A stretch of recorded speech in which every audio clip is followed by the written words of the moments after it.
Welcome, I'm Bev Adams. I own an independent paper crafting business showcasing products from Stampin' Up! I made this cute card with products from Stampin' Up! I sell these products and also a few items to make crafting more convenient. I have the free detailed directions for this project on my website, and you'll be able to click the links for the products that you would like to be taken to my online store at Stampin' Up! You'll see where to find all of that at the end of this video, so don't worry about taking notes. It's time to put stamps, ink, and paper together. Last week I showed you this card, and they have this fancy fold, and it used Happy Holiday. And you can get this as a bundle with the border punch, and I think it's still simple stamping. It does have a couple of layers on it. I'm using Evening Evergreen ink, so only one color of ink. My cardstock, I have a medium basic white envelope. My card base is a half a sheet of cardstock, so it's 8.5 by 5.5, scored at 4 1/4.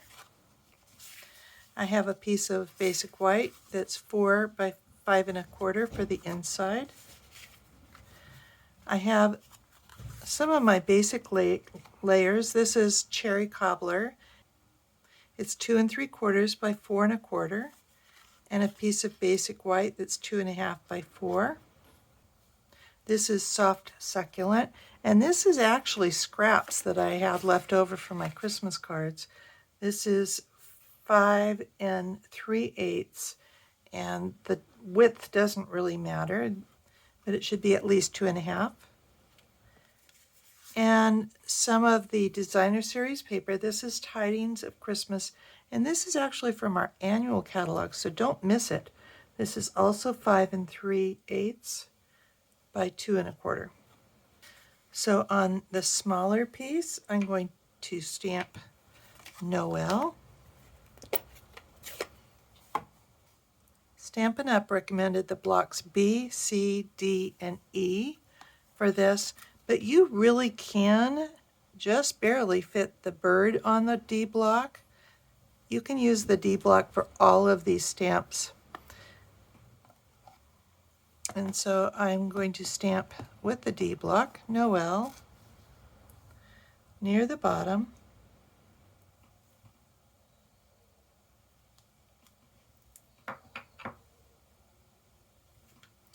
And the holly near the top. And I'm kind of putting one holly leaf off toward the corner. And it was very hard for me to not want to fill in those berries, but it's okay if you don't. Almost put that away, and I wanted to stamp my envelope.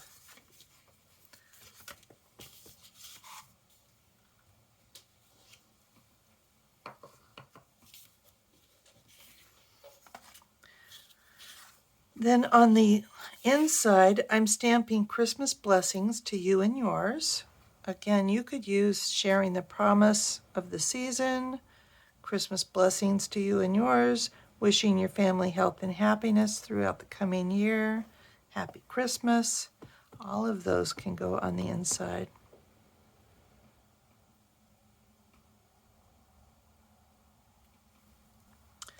My stamping is done. I want to punch the border. So for our punches, you just slide this way. They fold flat for stacking. And it took me a while to figure this out. I want one of these holly pieces right in the middle. So if I just slide my cardstock in there right in the middle, it will work out just fine. You could also center it on this way, on this one, and then you can put it on just next to this berry, and it should be pretty close to the middle. Punch it, and then the border punch, if you slide it until the silver pattern, so we've got that same design, That silver pattern matches up over here. And so this is not exactly centered, but pretty close.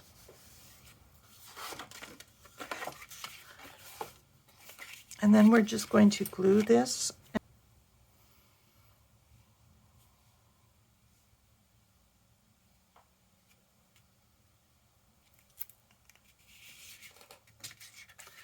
This piece is going to go centered on this right side. Now I've got a narrower than usual border, but if this side, and this side are even, it should work out perfectly.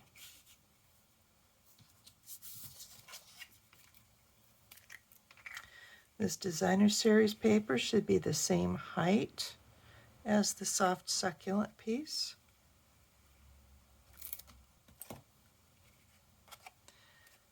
And there's really not an up and down.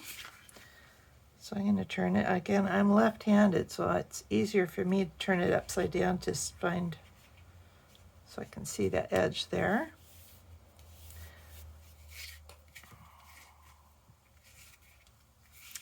This piece goes on the cherry cobbler piece.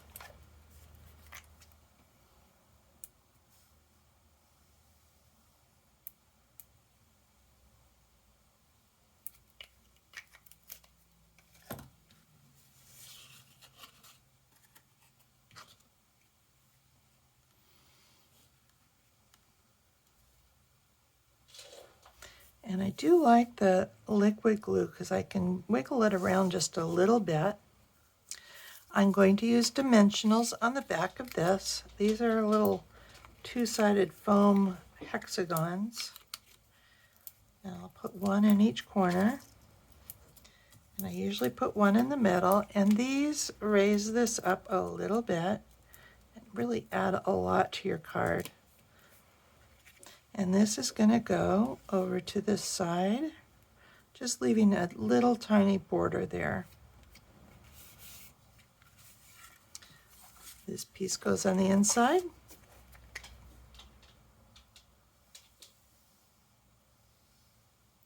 Again, the green glue is a very good glue, especially if you're getting started. It's not very expensive and it lasts forever. Gives you a little time to wiggle. You just put a little thin line of glue on here. A little goes a long way. And it doesn't take long at all for it to set. And there you have it. You could crank out your Christmas cards pretty quickly. Merry Christmas. Here is the web address for this project where you'll find the free detailed directions and links for the products I used. Just click the links and you'll be taken to my online store at Stampin' Up! Also on my website, you can click Home near the top of the page to find lots of resources. Under Shop, you can find the products I offer to make crafting more convenient, how to get free products with my frequent shopper rewards, and a link to my online store at Stampin' Up! Click Inspiration to scroll all my projects back to 2011, most with detailed directions and videos. Though the products in those older projects have been retired, you may find techniques, layouts, and color combinations to inspire you today. If you're new to stamping, you might want to take a look at the basics. You'll find out how to cut card bases and layers, and what's special about Stampin' Up!, and some of my favorite tools. Under Organization, you'll find tons of free resources such as catalog tabs, labels and case inserts, color tools, and much more. You can take a tour of my craft wall. More organization means more time for crafting. Come stamp with me here in Ventura County, California, or get the best deal of all and join my team of crafters. The team is called SIP Together, and it stands for Stamps, Ink, and Paper Together. The team is made of crafters who want to save money on the products they buy, share with a few friends, or grow a business like mine. Be sure to subscribe to my website and on YouTube. Talk to you soon. Bye.